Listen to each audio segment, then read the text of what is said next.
अवसर मिला तो जिनकी अध्यक्षता में हमने अपना संसदीय कार्य शुरू किया है, वैसे माननीय श्री शिवचंद्र झा जी, बिहार विधान परिषद में सत्ता पक्ष के उप नेता श्री गंगा प्रसाद जी,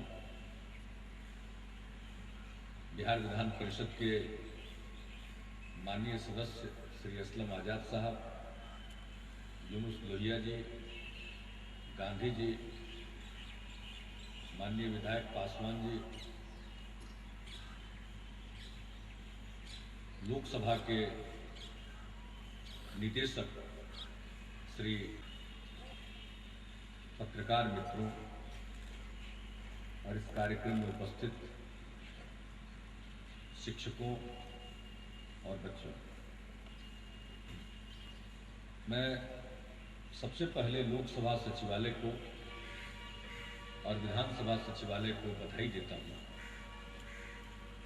कि उन्होंने संयुक्त रूप से इस चित्र प्रदर्शनी का आयोजन किया। इस चित्र प्रदर्शनी का विषय है संसदीय लोकतंत्र, हमारी विरासत एवं उपलब्धियां। ये जो विषय है अपने आप में सब कुछ बता देता है और इस प्रदर्शनी के देश भर में आयोजन के पीछे लोकसभा के आदरणीय अध्यक्ष श्री सोमनाथ चटर्जी, बहुत जमाने से लोकसभा के अध्यक्ष विधानसभाओं से के साथ संपर्क में रहे, लेकिन जितना ज्यादा जीवंत संपर्क अब स्थापित हुआ है लोकसभा का बाकी विधानसभाओं के साथ, शायद इतना पहले नहीं। और इसके पीछे सचमुच जो माननीय सोमनाथ चटर्जी जी का एक व्यक्तित्व है, वह भी उसका मजबूत कारण है। हमारे अध्यक्ष हैं श्री उदय नारायण चौधरी जी, इन्होंने जबरदस्त दिलचस्पी ली है हर चीज में, जिसके माध्यम से विधानसभा के सदस्य, विधानसभा सचिवालय और फिर इसके माध्यम से समाज के विभिन्न वर्गों तक लोकतंत्र का संदेश पहुंचाया जा सके। तो मैं हमेशा देखता हूं कि हमारे माननीय अध्यक्ष उदय नारायण चौधरी जी उसमें अग्रणी भूमिका निभाते हैं। हम सबको सहयोग करते हैं, लेकिन विचार और प्रस्ताव तो वही प्रस्तुत करते हैं। तो मैं तो उनसे कहूंगा कि इस अभियान को वे जारी रखें। आज तो एक चित्र प्रदर्शनी में किस प्रकार से भारत में लोकतंत्र की जड़ कितनी गहरी है, हमारी कितनी मजबूत विरासत है, गौरवशाली विरासत है, वहां से शुरू किया गया है। और आज लोकतंत्र का क्या ढांचा है, कौन सी संस्थाएं हैं, संसद की क्या भूमिका है, विधानमंडलों की क्या भूमिका है, इन सब चीजों की जानकारी दी गई। और मुझे खुशी है कि आज जो ये कार्यक्रम आयोजित हुआ है, हमारी बेटियां सबसे अधिक संख्या में यहाँ पर उपस्थित हैं। और अब तो हर क्षेत्र में मुकाबला करना, महिलाएं तो पुरुषों का मतलब बराबरी करेंगी, बल्कि वो साबित कर देंगी कि हम पुरुष से पीछे नहीं हैं, बल्कि तो साबित करेंगे कि हम हर चीज में आगे। तो बहुत अच्छा किया है कि आज इस उद्घाटन सत्र में लड़कियों को दिखलाने की योजना है। यहाँ पर शिक्षा आयुक्त भी बैठे हुए हैं श्री मदन मोहन झा, मैंने उनसे भी कहा और योजना दी है। कोशिश होनी चाहिए कि अधिक से अधिक स्कूल के बच्चों को इस प्रदर्शनी का अवलोकन कराया जाए, क्योंकि थोड़े से वक्त में, लेकिन 1 घंटा से कम समय नहीं देना चाहिए। ये कोई तफरी नहीं है ऐसे ही घूम के चले जाना। हर चार्ट को पढ़ना चाहिए, हर बोर्ड जो कुछ भी लिखा हुआ एक एक चीज को पढ़ना और समझना। और यहाँ व्यवस्था है, लोकसभा के हमारे अधिकारी आए हुए हैं, वे बताएंगे। अगर किसी के मन में कोई प्रश्न हो होगा, कोई शंका होगी तो बताएंगे। विधानसभा सचिवालय के अधिकारी होंगे, वे बताएंगे। और इस प्रकार से कुछ बात जानना चाहिए, समझना चाहिए।